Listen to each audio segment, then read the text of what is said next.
Heal with Sonali YouTube चॅनलमध्ये आपलं खूप खूप स्वागत आहे. आजच्या धावपळीच्या जगात मनाला शांती मिळवणं किती अवघड झालंय नाही का? पण विज्ञान आपल्याला काही आश्चर्यकारक मार्ग दाखवत आहे. तर आज आपण अशाच 2 जबरदस्त सायन्स बॅक्ड मेडिटेशन टेक्निक्सबद्दल बोलणार आहोत, ज्या तुमच्या मनाला शांत करू शकतात. आपण सगळेच एका अशा जगात जगतोय जिथे सतत धावपळ आणि स्पर्धा आहे. कामाचा ताण, सततची घाई आणि यामुळे आपलं मन नेहमीच विचारांच्या गर्दीत हरवून जातं. हे मानसिक ओझं आपल्याला आतून थकवून टाकतं आणि आपली सगळी ऊर्जा शोषून घेतं.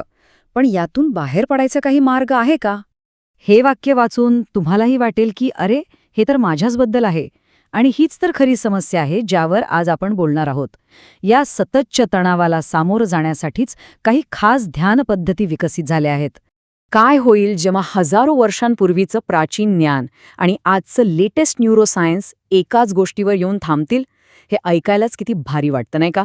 चला बघूया हे दोन्ही मार्ग एकत्र येऊन आपल्या मनाच्या शांतीसाठी काय करू शकतात. आता इथे बघा, किती इंटरेस्टिंग आहे हे.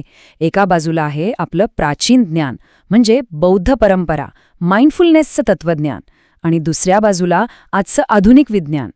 तानिया सिंगर सारख्या न्यूरोसायंटिस्टनी MRI आणि पेट स्कॅनसारखी आधुनिक टेक्नॉलॉजी वापरून यावर संशोधन केलं. आणि गंमत म्हणजे या दोन्ही वेगवेगळ्या वाटा एकाच ध्येयाकडे घेऊन जातात. या सगळ्या संशोधनामागे खूप मोठी प्रेरणा आहे. एका अशा व्यक्तीची ज्यांना जगातला सर्वात आनंदी माणूस म्हणून ओळखलं जातं. त्यांचं नाव आहे मॅथ्यू रिकार्ड. आणि गंमत म्हणजे ते स्वतः आधी एक फ्रेंच न्यूरोसायंटिस्ट होते, पण नंतर ते बौद्ध भिक्षू बनले. त्यांच्यामुळेच शास्त्रज्ञांना या विषयात इतका रस निर्माण झाला. आणि जेव्हा शास्त्रज्ञांनी त्यांच्या मेंदूचे स्कॅन केले ना, तेव्हा त्यांचे डोळेच विस्पारले. त्यांच्या मेंदूत राग, भीती यांसारख्या भावना जवळजवळ गायबच होत्या, पण आनंदाची भावना मात्र ओसंडून वाहत होती. विचार करा, हे आपल्या मनाच्या शक्तीचं किती मोठं उदाहरण आहे. मग शास्त्रज्ञांना प्रश्न पडला की यांचं नक्की रहस्य काय आहे. मॅथ्यू रिकार्ड यांच्या अभ्यासातूनच शास्त्रज्ञांना एक नवीन दिशा मिळाली आणि त्यांनी एक अशी पद्धत विकसित केली जी आपल्या मेंदूला सकारात्मकतेकडे वळवू शकते. आणि तीच आहे आपली पहिली पद्धत, करुणा ध्यान. हे बघा, या पद्धतीची प्रेरणा जरी बौद्ध परंपरेतून घेतली असली तरी ती पूर्णपणे न्यूरोसायंटिस्टने डेव्हलप केली आहे. तिचा मुख्य हेतू आहे निस्वार्थ करुणा आणि जागरूकता वाढवणं. आणि ती 2 मुख्य गोष्टींवर आधारलेली आहे, जे आपण आता बघूया. तर ह्या पद्धतीचे 2 महत्त्वाचे भाग आहेत. पहिला, करुणा, म्हणजे कोणाबद्दलही भेदभाव न ठेवता अगदी निस्वार्थपणे इतरांची मदत करणं. आणि दुसरा आहे अवध्यान, म्हणजे आपल्या मनात काय विचार चाललेत, कोणत्या भावना आहेत ह्याकडे लक्ष देणं आणि रोजची कामं करताना पूर्णपणे त्यात लक्ष देणं. जेव्हा आपण असं करतो तेव्हा आपोआप आपलं लक्ष नकारात्मक भावनांवरून बाजूला होतं. आणि मग काय होतं?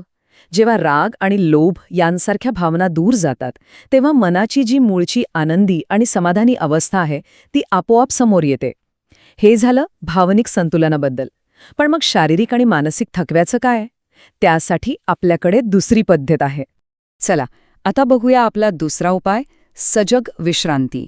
याला योग निद्रा असं म्हणतात. आणि हिची खासियत काय आहे माहितीये? ही तुम्हाला जागेपणीच गाढ झोपेचे सगळे फायदे देते. आणि सगळ्यात भारी गोष्ट म्हणजे ही तुम्ही कुठेही कधीही करू शकता. योगनिद्रेला जागृत झोप सुद्धा म्हणतात. म्हणजे ही एक अशी कला आहे ज्यात आपलं शरीर पूर्णपणे रिलॅक्स होतं, पण मन मात्र पूर्णपणे जागं आणि सतर्क राहतं. ह्यामुळे होतं काय की आपला मेंदू एकदम फ्रेश आणि क्लीन होतो, जणू काही आपण त्याला रिस्टार्टच केलंय. आणि ही पद्धत 3 मुख्य तत्वांवर काम करते. योगनिद्रेची ही 3 तत्व खूपच शक्तिशाली आहेत. पहिलं, अवध्यान, म्हणजे तुमच्या मनात येणाऱ्या विचारांमध्ये गुंतू नका, फक्त त्यांच्याकडे एक साक्षी म्हणून बघा. दुसरं, श्वासोच्छ्वास, आपलं सगळं लक्ष फक्त आतबाहेर जाणाऱ्या श्वासावर केंद्रित करा. आणि तिसरं, विपश्यना, म्हणजे डोक्यापासून पायापर्यंत आपल्या शरीराच्या प्रत्येक भागाचं मानसिक स्कॅनिंग करा. आणि ऐका, हे 3ही एकत्रच करायला हवं असं काही नाही. यापैकी एक जरी केलं तरी त्याचा जबरदस्त फायदा होतो. आणि योगनिद्रेचा सगळ्यात मोठा प्लस पॉइंट काय आहे तर तिची फ्लेक्सिबिलिटी. जसं तुम्ही इथे बघू शकता, यासाठी 1 पैसाही खर्च होत नाही. तुम्ही घरी आरामात झोपून करू शकता, ऑफिसमध्ये 5 मिनिटांच्या ब्रेकमध्ये खुर्चीवर बसून करू शकता किंवा प्रवास करताना गाडीत, ट्रेनमध्ये, विमानात कुठेही करू शकता. म्हणूनच आजच्या धावपळीच्या आयुष्यात स्ट्रेस कमी करण्यासाठी हे एक परफेक्ट टूल आहे. तर मग या सगळ्याचा आपल्यावर काय परिणाम होतो? या दोन्ही पद्धतींचा नियमित सरावाने आपण फक्त तणावच कमी करत नाही, तर आपल्या मनाची खरी ताकद अनलॉक करतो, ज्यामुळे आपल्याला एक अशी शांती मिळते जी खूप काळ टिकते. सोप्या भाषेत सांगायचं तर या पद्धतींमुळे मानसिक तणाव कमी होतो, आपलं शरीर आतून बरं होतं, आपली जागरूकता वाढते आणि आपल्याला खऱ्या अर्थाने आंतरिक शांती मिळते. आणि हे सगळं आपल्याला एक महत्त्वाचा प्रश्नावर आणून सोडतं. हा प्रश्न खरंच विचार करण्यासारखा आहे. जर आपल्या आतल्या स्थितीत आपलं मन बदलण्याची एवढी मोठी शक्ती असेल, तर आपण आपल्यासाठी कोणतं भविष्य निवडणार? यावर नक्की विचार करा. पाहिल्याबद्दल खूप खूप धन्यवाद आणि अशाच अधिक माहितीसाठी हील विथ सोनाली या YouTube चॅनलला सबस्क्राईब करायला विसरू नका.